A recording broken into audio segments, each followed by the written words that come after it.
Hello, I'm Sarah Montague from The World at One. And I'm Evan Davis from the PM programme. This year, household disposable income hit record levels. That means that the average British person had more money coming in after taxes than ever before. So why are we not feeling richer? Now, Evan, we should start with the evidence. What is the evidence that we're better off? OK, so the ONS published this interesting series called Real Disposable Household Income Per Capita. And if you break that down, real means it's adjusted for inflation. And this goes back decades, so you really need to adjust for inflation. Real income per capita, because there's obviously we need it per person. Disposable income, that's after tax and social security. And this series, in a way, is your best measure of household living standards. It's not the same as national income, which includes lots of corporate income and government income. This is the household bit. This is our bit. And yes, in the first half of this year, it's higher than it's ever been. It's about £6,000 over each quarter, over 3 months per household. That's per person. That works out. It works out at about £460 a week per person. And that it's never been so high.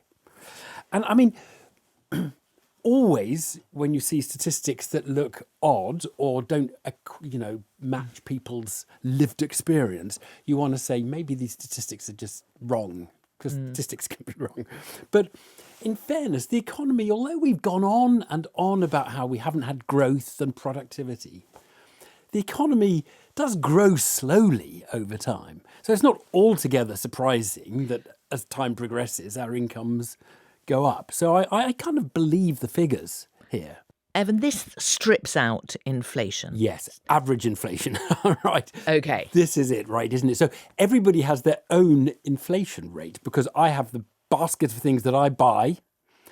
Those go up by a certain amount, and my basket may be different to yours. So if I'm buying lots of Coffee. IT stuff that goes down in price, and you're buying coffee, which is going up in price, you may have a higher inflation rate than I do. Right. So my disposable income is going to be affected. It's going to be smaller than yours. Yours wouldn't be going up at the same rate as mine. Exactly. So all of these things are really important to remember. When I look at the graph, we might have hit the record, but we've only just hit the record. I mean, on the face of it, you look at it and you think, when you were talking about this, I was thinking, it's a flat line, Evan. That's a flat line. Yeah, look. So I think what is interesting is if you look back to the 1950s, you do see the graph moves up over the decades. Something happens around 2006-07 and the financial crash. And then instead of smoothly going up, it sort of bobs around a bit, flat lines, and has the odd spurt and the odd decline.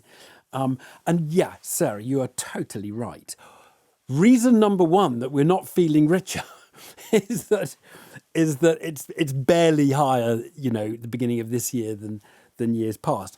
However, I do think there's a paradox to be explained here. Here's something interesting. On these figures, we are 4 times better off than we were when Harold Macmillan said, "You've never had it so good." Okay. 4 times better off. We've got central heating, we've got foreign holidays, we've got smartphones, we're eating better, all of that. We're 4 times better off adjusting for inflation. And yet, why are we reporting that people are not feeling so happy? I think there's a really interesting question there. Okay, and I suppose part of that question is, if we're talking about a cost of living crisis, why did we not talk about a cost of living crisis? You could pick almost any year in previous decades. When we wouldn't have been as rich and we weren't complaining about cost of living crisis. Right, so look, there's something funny going on here, isn't there? And this is where I think we should dig into a couple of really important factors. Okay, but before we do, we should just say we're talking averages here. That's to state the obvious. There are going to be people who are in a terrible situation and who are getting worse off. And that is factor number one. And I think here, you might want to kind of think of the nation divided into those who have crippling housing costs and those who don't have crippling housing costs.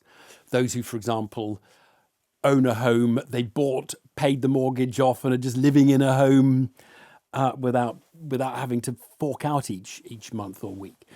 And that, I think, is a lot of what's going on here. Right, because even taking account of inflation, we have to spend more on housing than we ever have in the past. If you don't have a house, you have to spend more on housing. And so I think the distribution around the average is a lot of what's going on here. That the reason why, even though the average is higher than ever, the reason why it doesn't feel like it is that for half the population it isn't.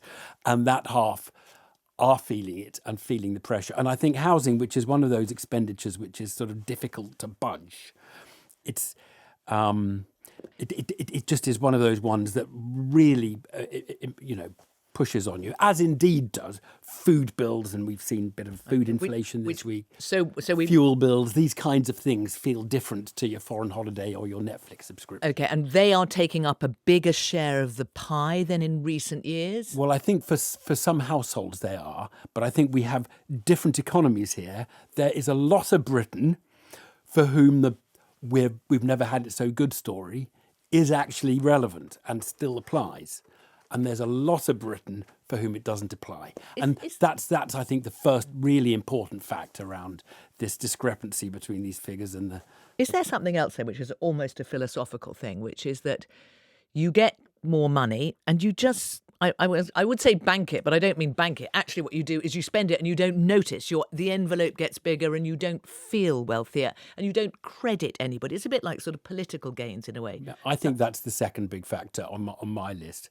Your expectations rise as your income goes up.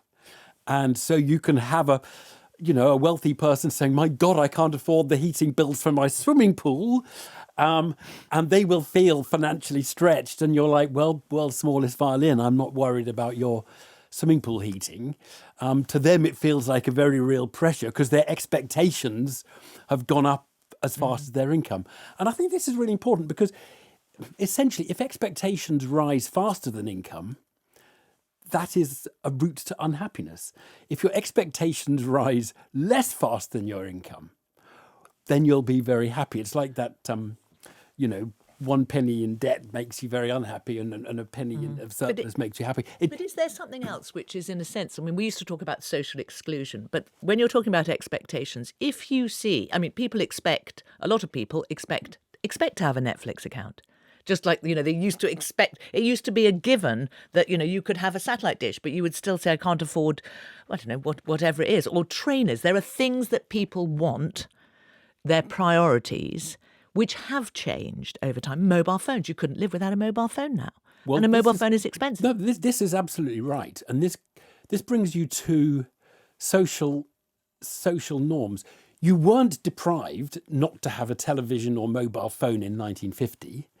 You are deprived not to have a television or mobile phone in 2025 because there's a keeping up with the Joneses factor here, which is I want to have roughly what everyone else said. I actually want to be able to go into work and talk about the latest television program with my colleagues.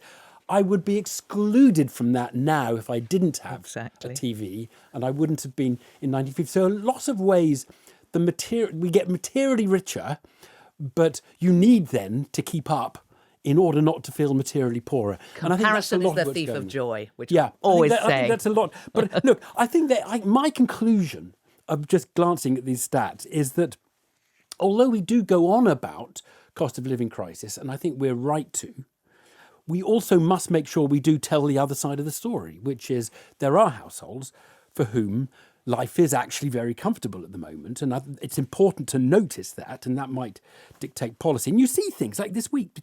We had data on trips abroad. We saw the number of overseas trips by British residents last year went up by 10%. People are affording holidays and they are going abroad. So I think that story has to be told as well as cost of living story. Mm-hmm. But, there's no doubt, absolutely no doubt in my mind that there are huge swathes of the country who who are struggling, particularly those who are living in congested parts of the country and are paying half their income just to get a place to stay, and that for me is probably a lot of what's going on. But look, are there sort of policy lessons from this? If you were, what's the takeaway for a government minister? Well, you might think, say, hang on, if some people have never had it so good and others struggling, when we think about tax and social security, we might want to think about the distribution between those Which two groups. takes us back to property taxes. Yeah, it does. It goes back into all of that. And and far be it from me to sort of give the government ideas. But I think there are sort of, where people's incomes or their kind of spending power is constrained, trying to release those constraints becomes a sort of policy priority, doesn't it? So if housing is a problem, make housing a kind of policy priority so you can kind of resolve people's inability to afford it. So, Evan, we're left with this thing where you can measure everything, as whether it's GDP or inflation or household disposable income. Do we also need to be measuring happiness? Well, I think this gets us to a topic which we must do in these discussions, which is, happiness and life satisfaction, because obviously they relate to your income, and if you're broke, you tend not to be so happy. But I can't help but feel that they're not directly related, and there may be people feeling like happiness and income and riches are the same, but they really are not.